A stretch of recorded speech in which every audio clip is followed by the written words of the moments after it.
Hi, it's me again with Corel Draw Tips and Tricks. Pretty cool little flower graphic. Let's take a 2-point line, and I'm going to hit, I made a mistake because I need to start moving and then hold down the control button. And then I'm going to hit P, which really doesn't matter in this case. Now I'm going to take another line and control D, and the reason I put it in the center of the page because I want it to rotate 45 degrees from there. I just don't want to get on this side of the line when I'm drawing something. So I'm going to take the 3-point curve line. I'm going to go from there to there and just kind of give it a curve. But then I'm going to take my shape tool and I'm going to bring this side in, and then I can bring this side out. I kind of want that teardrop shape. I think that's pretty good. Now we can take these two lines away and take this one and control D while holding down the control button, move it over, and then smart fill it. I'm going to use a gold instead of that blue this time. I'm going to get rid of that.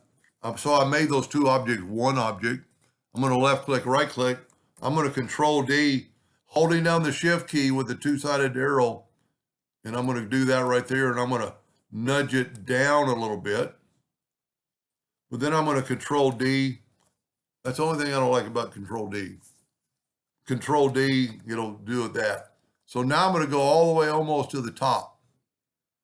And I'm going to delete these lines with the virtual segment delete key. So I have that shape. Control G to group it, Control D to duplicate it, and move that center rotation to there. And then I'm going to rotate it 45 degrees. And I'm going to take my virtual segment delete key and delete these lines. Now, hopefully I won't have a leak, and I don't.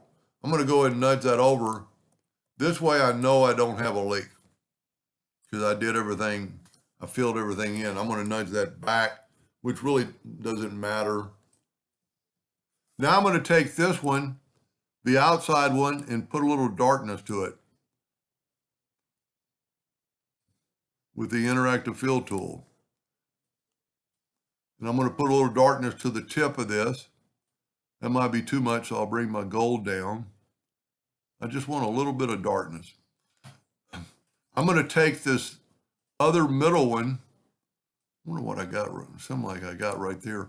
I'm going to take that, holding down the control button, I'm going to add a few white.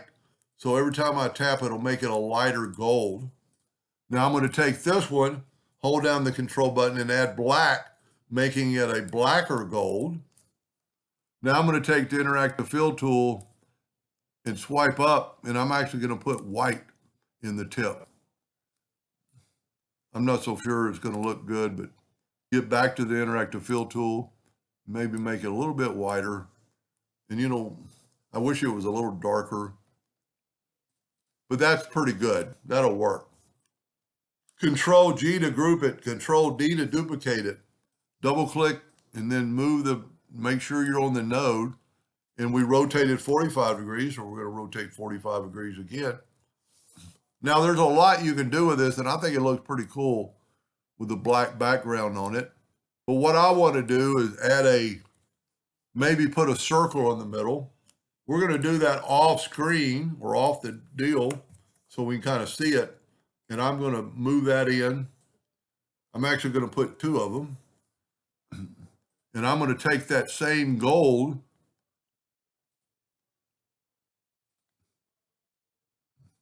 with the smart fill tool, and I'm going to put it there and there. I'm just going to try this. I'm going to take the outer one and I'm going to go to effects and bevel, and I've got a gold or semi-gold up there, and see how it kind of made it look like that. Now take the inside one and do, so we've got a double bevel.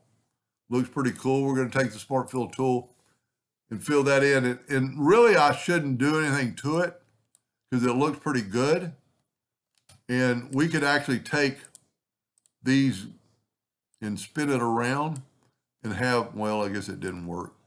I don't know if it's spinning or not. Trying to get the shadow differently, but I could move the shadow. So I'm going to go ahead and use the interactive fill tool on the center, but I'm going to get the elliptical and kind of put that right in the middle and maybe let me get a really light gold, put it right in the center. And you could play around with that forever.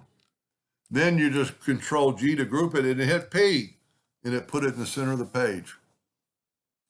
I like it. I like the blue better maybe, and I could have done the same thing with the deal. I just thought I would try gold. I very seldom ever use gold, but it does kind of look like a pretty neat flower. Anyway, I hope that helps somebody someday, and thank you for watching.